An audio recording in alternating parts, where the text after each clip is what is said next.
Hi everybody, I'm Shaiel, and I'm here tonight. I guess to prepare is the best word for upcoming events. It is the time that's been foretold. It is time. The Book of Revelation, the Hopi Prophecy, Dolores Cannon, Edgar Casey, etc. Nostradamus. But more importantly, Osiris is what this all comes down to, actually. Three Eye Atlas and Osiris. You see, the Egyptian story of Osiris isn't just a lore.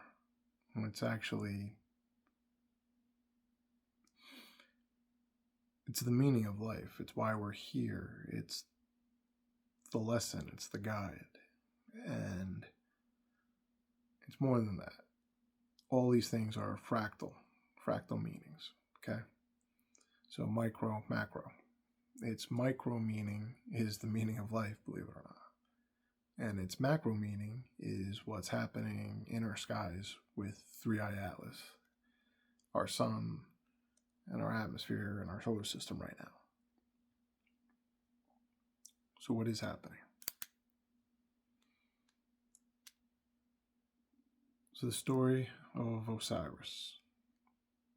You have Ra, the unfractured god, supreme god, source, decides he wants to experience.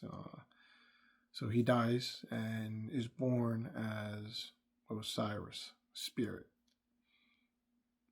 Spirit and Isis in love and married. Isis represents love. Isis is known to represent Earth. She represented Egypt and the Nile, which back then for them was Earth. And then you have Osiris' brother Set, who wanted to dethrone Osiris. So eventually, Set dismembers Osiris, scatters his body. Set in this story represents ego and chaos. So he tricks Osiris, dismembers him, scatters the body. Then you have Isis, love, goes and collects the pieces, puts Osiris back together, but the phallus, Osiris' phallus is gone. So with the help of Thoth, they craft a golden phallus and get that on Osiris. Then with the help of Anubis, Isis and Anubis wrap Osiris, making him the first mummy, in methanol, CO2, H2O, spiritual metal, and what am I missing? Cyanide. They wrap him up. 70 days pass. He's resurrected. With the golden phallus, he lays with Isis, impregnates her. He then goes to the underworld to rule as king of the underworld. Isis is now pregnant. She has Horus. Horus being the Christ consciousness, the physical Christ being. Horus grows up challenging Set, ends up fighting him. Set takes Horus's eye. Thoth gets the eye with magic, cleans it up, gives it back, restores it to Horus. Horus now has full sight, and he defeats Set. Set is set up with a position with Horus or under Horus, and he's given land. So he's defeated, but he's not destroyed or killed. He's aligned. And then Horus gives the eye, gives the sight to Osiris in the underworld. And so you have Osiris rules the underworld with full sight, third eye capacity, and you have Horus ruling the physical world with full sight and third eye activation.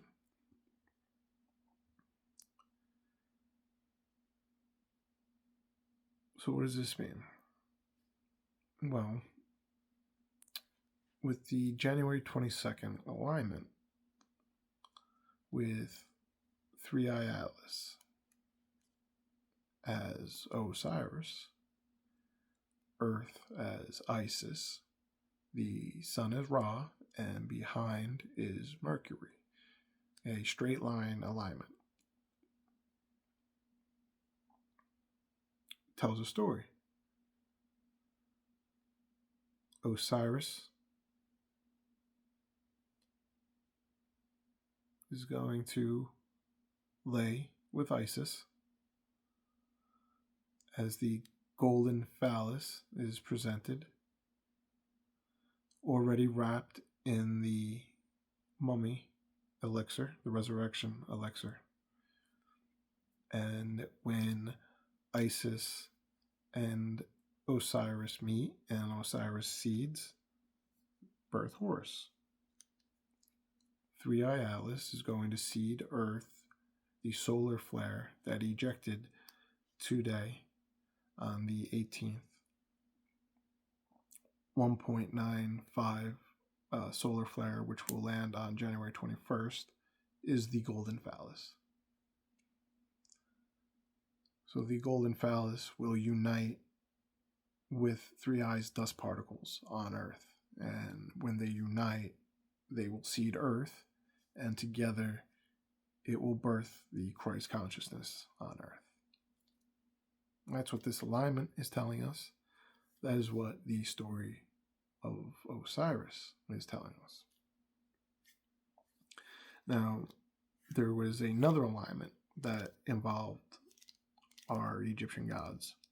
November 22nd through the 28th saw a triangular alignment with the sun on top. You had Mercury in the middle, Earth on the bottom. Off to the right, kind of at an angle, you had 3-Eye Atlas with its sun-facing tail. And on the other side, you had Swan with its sun-facing tail. Sun-facing tails are anomalies. They don't happen. It means the dust is heavier than the solar wind, and that there's, or that it's magnetically connected to the sun. Electrical magnetically charged, creating a circuit. So, an anomaly.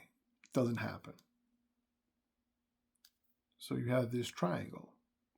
And I was looking at this triangular formation, and to me, couldn't help but notice it looked like it is the Freemason iconography, their symbol that they use, the Masonic triangle and square is, compass and square is what it is.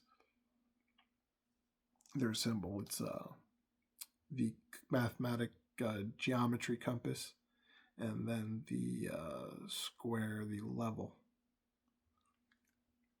And that's the exact formation that is made with this alignment. So what would that alignment story tell? Well, that alignment, that shape, would just simply be called the shape of Horus. Because if you look at it with Earth on the bottom, in between Swan and 3-Eye Atlas, Mercury, Thoth up top, it's through love, under wisdom, the navigation of wisdom, you combine ego and spirit, under God, and you create the Christ consciousness, the shape. So you have two alignments on two separate occasions with our Egyptian gods, Osiris, Isis, Thoth, and Ra involved. And one occasion, we have a guest appearance from Swan. Comet Swan.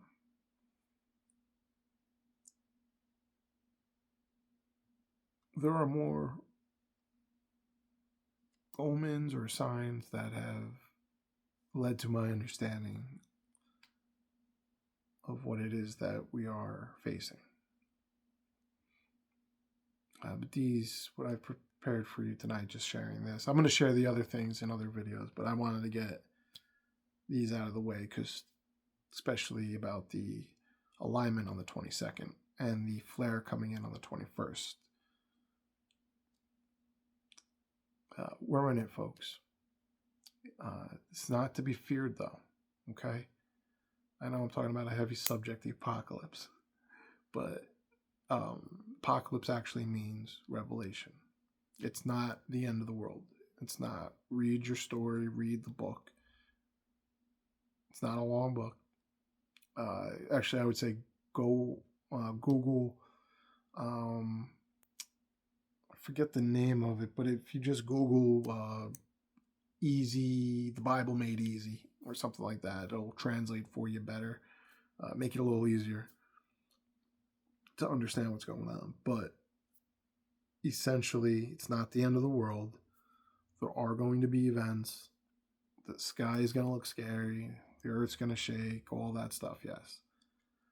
But what you need to do is focus on loving yourself, forgiving yourself, okay? This is what it's about. Your trauma is going to be exposed. It's going to be brought out to you. This period is about dealing with your trauma, facing the false identities, overcoming the falsehoods that have been assigned to you in life and you've assigned to yourself. The more deeper you got with the lies and the falsehoods, the harder it's going to be, but it's not doom and gloom. You just got to work at it. You got to sit through your trauma, explore yourself, ask yourself questions of why you feel the way you do, why you ended up feeling the way you did, what led to it. We can get into all of that later. But the main message for you to take away from all of this now is that we are entering a period where the frequency is shifting, and it's shifting fast. This is all occurring between now and March, and this is the first big event of this transition. So the main takeaway is when your trauma and these falsehoods are being exposed, review them, review your life from a non-judgmental viewpoint. You're going to come in with nothing but love, understanding, and forgiveness for yourself, for anybody you ever hurt, for anybody that ever hurt you, and for you hurting yourself most of all. That's the way through this. The way through is in. Thank you for listening, and stick around. I'll be providing more connections between 3i Atlas going forward. Connections pointing to what's going on as far as the change in frequency of the changing to the greater cycle.